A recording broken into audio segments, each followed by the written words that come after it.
The headlines this weekend: Republican presidential candidate Mitt Romney is back on track after winning the Maine caucuses. What the headlines haven't told you is that what happened in Maine is the messiest caucus Republicans have had so far, and it may not be over just yet. So was there rampant voter fraud in Maine? Then is investigating a reality check that you won't see anywhere else.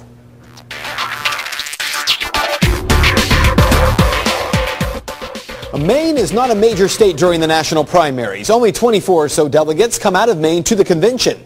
But what happened there over the weekend does more than just raise eyebrows. It is enough to make you question, was the caucus fixed? Saturday night, February 11th, the head of the Maine GOP, Charlie Webster, announced that Governor Mitt Romney won the Maine caucus by a slim margin. Official totals read that Romney barely won the caucus by less than 200 votes. The only problem? The governor was declared the winner with only 84% of precincts counted.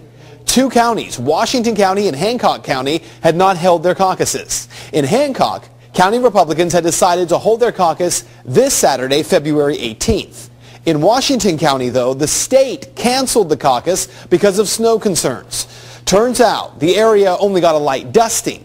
Now, the problem here, Mr. Webster says even when those caucuses are held this Saturday, the votes won't count.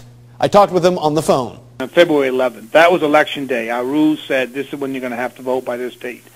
You know, if you're out of town that day, you don't get your vote counted. I'll let the people, the caucuses will be held. The state committee, our governing body, will have to decide if we want to expand that. You heard right. The head of the GOP in Maine saying that the caucuses will be held this weekend, and even though party officials were the ones who canceled the caucus in Washington County, they will not count the votes of those who turn out because they missed the February 11th deadline.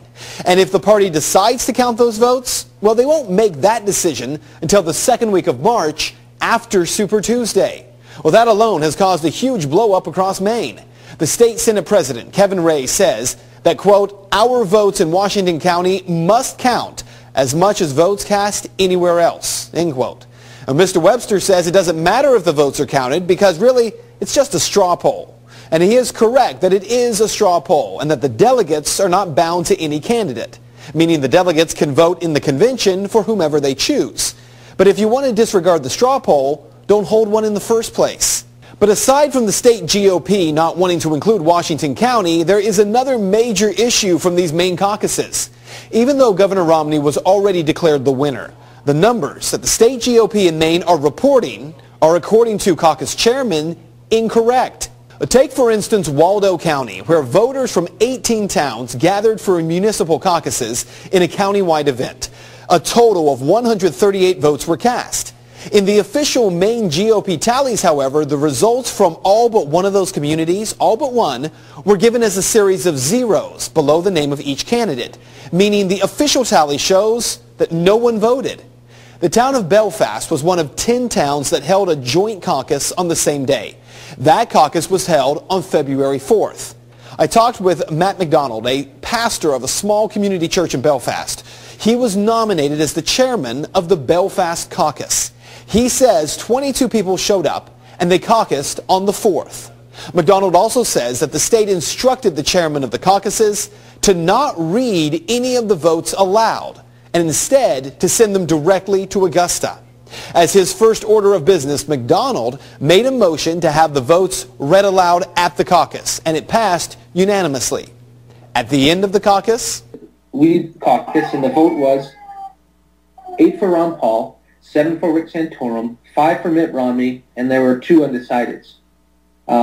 We reported this publicly, we counted it publicly. So public that McDonald tweeted the results on the night of the 4th. Take a look. But on Monday of this week, hearing all the controversy surrounding the announcement of Governor Romney as the winner, McDonald checked the state party's website and saw that no results had been posted from the Belfast caucus. The lady on the line said that she had received our tallies, our votes, but hadn't recorded them online yet. And she said Romney with 9, Rick Santorum with 5, Ron Paul with 2. Well, of course, those were not the right numbers. And I told her, you know, I'm sorry, ma'am, those aren't the right numbers. And she said, well, those are the numbers we have. And I said, well, you know, there are 22 Republicans down here in Belfast who would tell you different because we counted our votes publicly. And it's kind of her, it's in light of that, her voice kind of changed, and she said, "Thank you very much. We'll record this," and we ended the conversation. And that is just one of several very strange inconsistencies. You see, dozens of towns on the GOP site are listed as if no one voted, including in Waterville, Maine, home to 15,000 people. A count on the site, as Maine goes, indicates that Congressman Ron Paul may have already won over Governor Romney by 10 votes. Can you say Iowa 2.0? If these issues of transparency are dealt with, and the GOP nationally pushes Mitt Romney on the state of Maine, personally, I will either vote for Barack Obama or withhold my vote. And I've been voting for 15 years now, or 14 years, and I've only voted for Republicans. And that is what you need to know.